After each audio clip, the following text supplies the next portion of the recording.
Assalamualaikum warahmatullahi wabarakatuh. Saya Fauzi Ibnu Nadian, NIM 1803 41617538 dari kelompok 6 mata kuliah PSMBB Offering A 2018. Saya bersama dengan rekan saya, Zahra Firdaus, akan menyampaikan materi mengenai model pengembangan Tia Garajan atau 4D. Pertama, yang harus kita pahami, pengembangan perangkat pembelajaran adalah suatu proses untuk menciptakan suatu kondisi tertentu sehingga siswa dapat berinteraksi sedemikian dan terjadi perubahan tingkah laku. Salah satu model pengembangan yang bisa digunakan adalah model pengembangan 4D.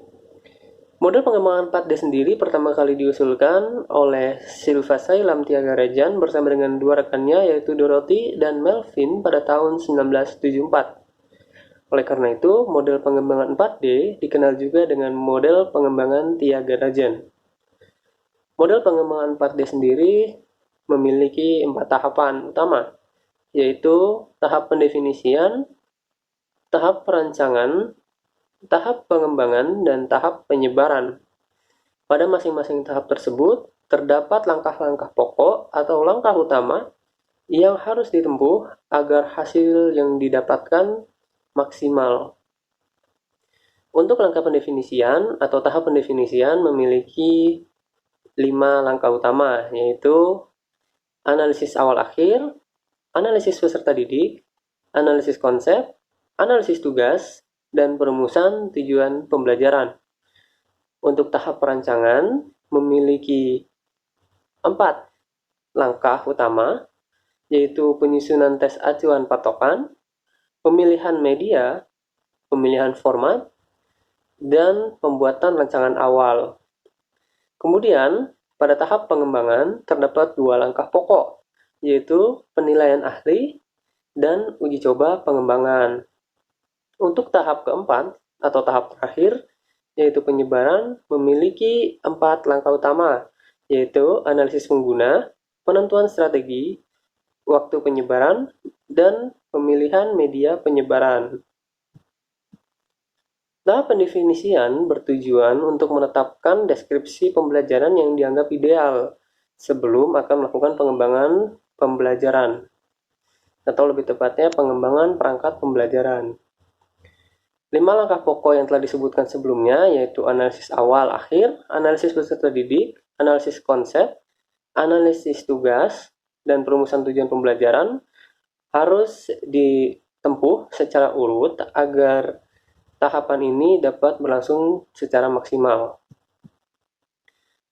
Pada tahap analisis awal akhir bertujuan untuk memunculkan dan menetapkan masalah dasar dalam pembelajaran sehingga didapatkan gambaran yang mempermudah pengembangan bahan ajar. Setelah menganalisis awal akhir, kemudian dilakukan analisis terhadap peserta didik. Proses telaah tentang karakteristik peserta didik yang sesuai dengan desain pengembangan perangkat pembelajaran. Analisis peserta didik dilakukan untuk mendapat gambaran mengenai tingkat kemampuan dan perkembangan intelektual siswa dan mencari gambaran mengenai keterampilan individu atau sosial yang sudah dimiliki dan dapat dikembangkan. Kemudian, analisis peserta didik menganalisis juga karakteristik dari peserta didik tersebut. Karakteristik yang dianalisis meliputi kemampuan akademik, perkembangan kognitif, serta keterampilan individu dan sosial. Langkah berikutnya pada tahap pendefinisian yaitu analisis konsep. Analisis konsep bertujuan untuk mengidentifikasi konsep pokok yang akan diajarkan, menyusunnya dalam bentuk hierarki atau bertingkat, dan merinci konsep-konsep ke dalam hal relevan dan tidak relevan. Analisis yang perlu dilakukan yaitu analisis standar kompetensi dan kompetensi dasar untuk menemukan jumlah dan jenis bahan ajar, serta analisis sumber belajar untuk mengidentifikasi sumber belajar yang mendukung. Kemudian, langkah berikutnya yaitu analisis tugas. Bertujuan untuk mengidentifikasi keterampilan-keterampilan utama yang akan dikaji dan menganalisisnya ke dalam himpunan keterampilan tambahan yang mungkin dibutuhkan. Analisis ini mengulas secara menyeluruh tugas yang ada dalam pembelajaran. Langkah terakhir pada tahap pendefinisian yaitu perumusan tujuan pembelajaran. Bertujuan untuk merangkum hasil dari analisis yang telah dilakukan untuk menentukan objek penelitian. Kemudian, kumpulan objek yang telah terkumpul digunakan sebagai dasar penyusunan tes dan merancang perangkat pembelajaran yang akan diintegrasikan atau dimasukkan pada materi perangkat pembelajaran. Tahap selanjutnya adalah tahap perancangan atau desain.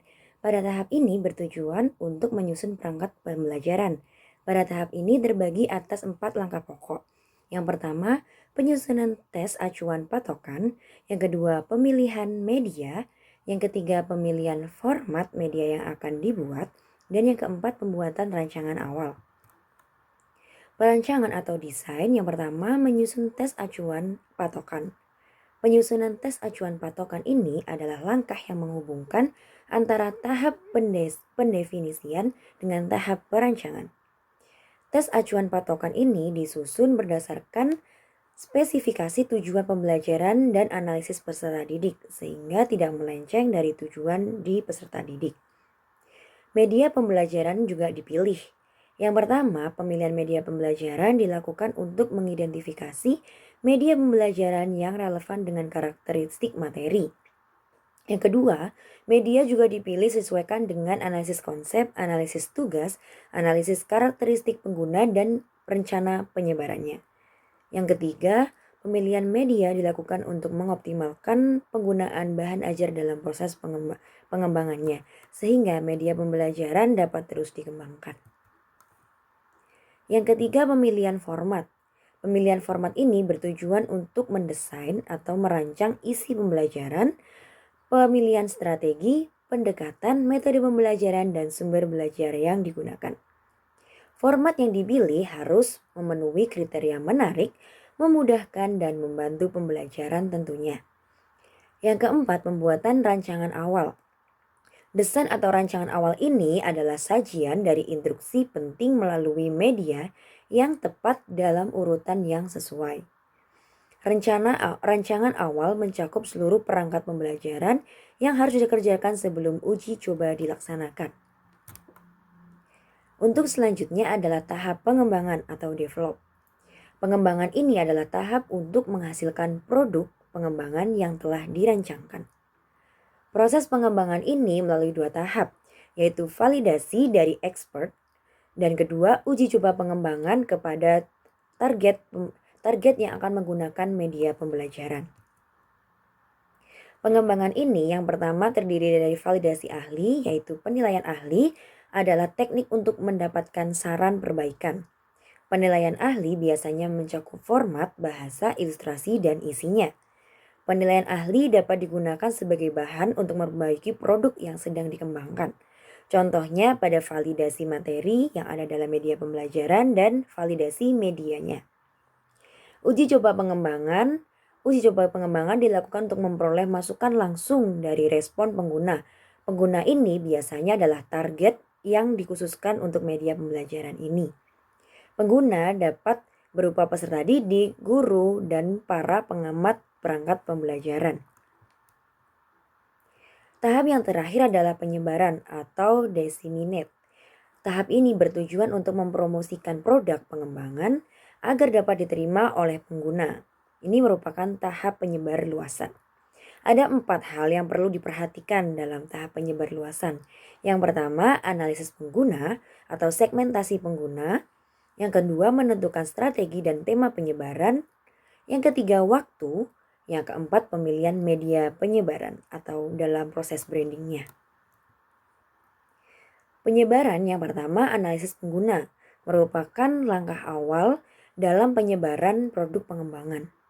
Pengguna bisa dalam bentuk individu atau kelompok seperti universitas, lembaga pendidikan, sekolah, lembaga perkumpulan tertentu guru, dan komunitas tertentu. Yang kedua, penentuan strategi dan tema penyebaran. Strategi penyebaran adalah rancangan untuk tercapainya penerimaan produk oleh calon pengguna. Yang ketiga adalah waktu. Penentuan waktu penyebaran produk pengembangan merupakan hal yang penting, khususnya bagi pengguna, karena dapat menentukan apakah akan menggunakan produk atau tidak. Yang keempat, penggunaan pemilihan media penyebaran. Dalam penyebaran produk ini, terdapat beberapa media untuk menyebarkan. Contohnya seperti majalah, jurnal pendidikan, konferensi, pertemuan, dan jika sekarang ini mungkin dari sosial media. Media yang dipilih sangat berpengaruh kepada keefektifan penyebaran produk hasil pengembangan, di mana produk tersebut dapat mencapai target atau dapat mencapai segmentasi target dalam kurun waktu berapa. Penyebaran ini memiliki beberapa kriteria keefektifan, di antaranya kejelasan informasi yang disampaikan kepada pengguna, validitas informasi harus sudah benar, yaitu sudah tervalidasi, informasi harus mencapai semua pengguna yang dituju, dampak informasi yang diberikan harus membangkitkan respon keinginan pengguna, informasi harus disampaikan kepada pengguna saat yang tepat, dan informasi harus disampaikan dalam bentuk paling cocok dan mudah diterima oleh target. Sekian presentasi dari kelompok kami, mohon maaf jika ada kesalahan. Wassalamualaikum warahmatullahi wabarakatuh.